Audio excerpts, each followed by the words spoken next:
What's up, everybody? Joe White here. Oh, man, what a week. Should do that. There we go. Anyway, I just want to make this quick video for you guys. It's been a hell of a week. Let me show you my room here. Show you my room here at the lovely Campus Inn here in Springfield, Missouri. That's what the hotel room looks like. What's up, RJ Elite? How about that all in selling out? I couldn't Greyhound experience. I hope I never have to go. And you got tickets. Wow, you're going to Chicago. That's great, man. Enjoy that Conrad Thompson fucking podcast thing. Anyway, um, professional wrestling's probably the last thing on my mind right now because I haven't watched Raw this week, haven't watched SmackDown, haven't even read any of the news sites. Um, I've just been obsessed with this, and I've enjoyed it. Doing computer based training, doing simulator training, which for those of you looking to come to Prime, I will tell you that those simulators, they're fun. They tell you that I will tell you they tell you do not call it a video game, but that's exactly what it is. What's up, Jonathan Miller? Um, I it's kind of the pedals are real close together on them simulators. It's nothing like driving a real truck. Um, I think I would have been better for this program coming in as somebody who hadn't driven before, but I have driven before. It's been about 5 years, but I have driven. And I tested out in the simulator today and passed that. I passed all my CBTs. I passed my physical, which I was really scared about because of my health. Um, been trying to eat good while out here on the road, but they have a Culver's next door to me. And if you never heard of Culver's, Culver's is like Steak and Shake. I mean, they got Steak and Shake here too, but it's like so much better than Steak and Shake. I wish they have a Culver's in North Carolina, but I think it's closer to like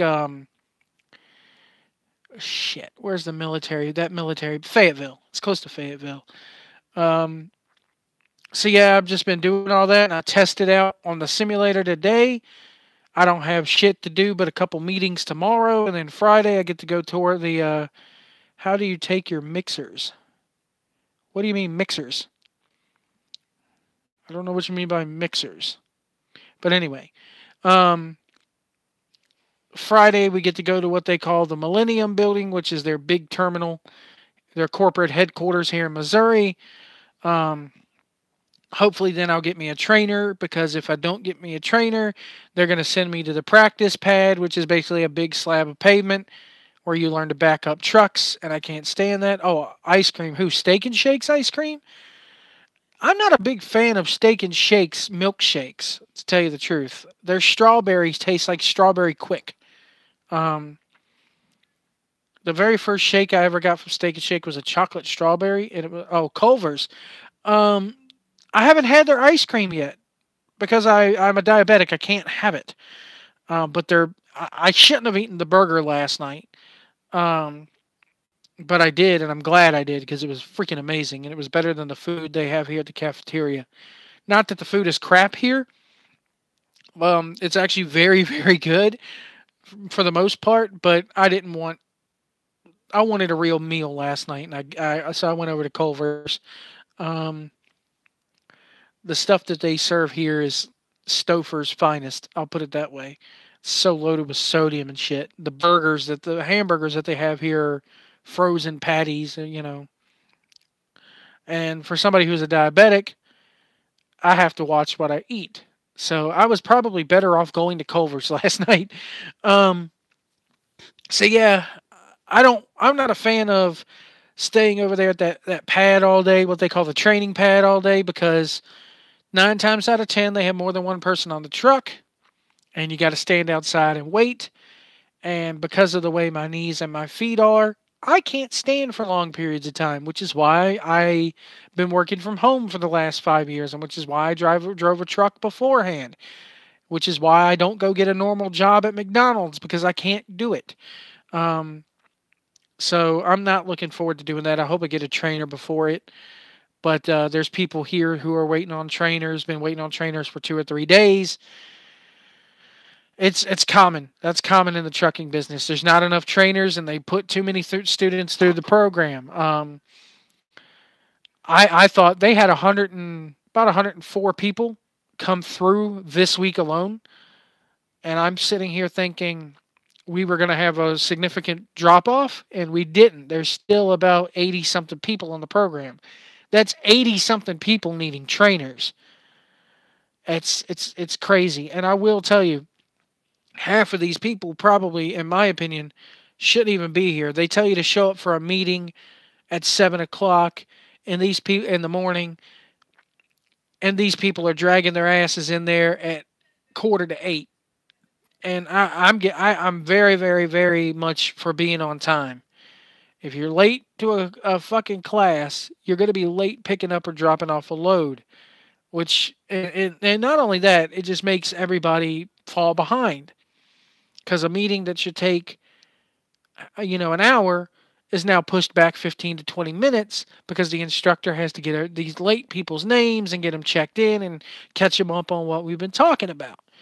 Um, so I will tell you that if you go to a trucking company like Prime or any other trucking company, get your ass up out of bed and get to orientation on time. I will tell you this: I sat behind a desk for 5 years, and most jobs I had working from home, I didn't have to get up before 10 o'clock in the morning. So I could sleep late, and I liked sleeping late.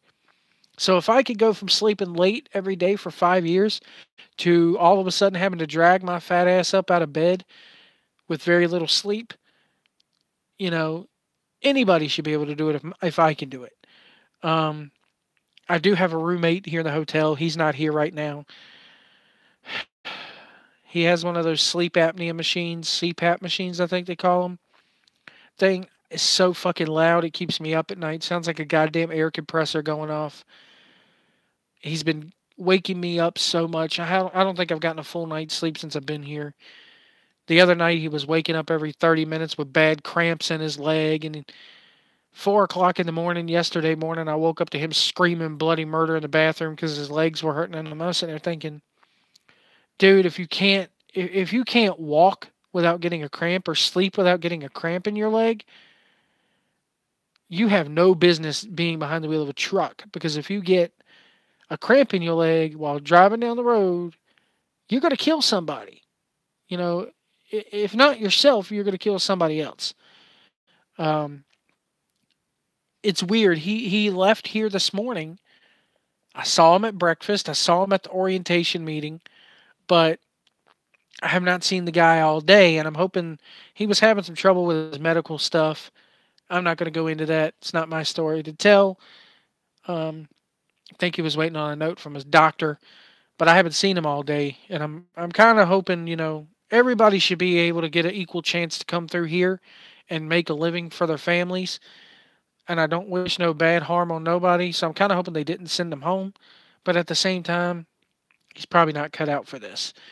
Um, so I'm.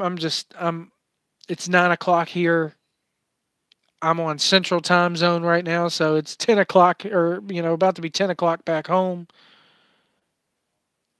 Um, but anyway, I'm gonna wrap it up here, guys. I'll try to check in when I get to a truck. But this is Joe, and we'll see you down the road.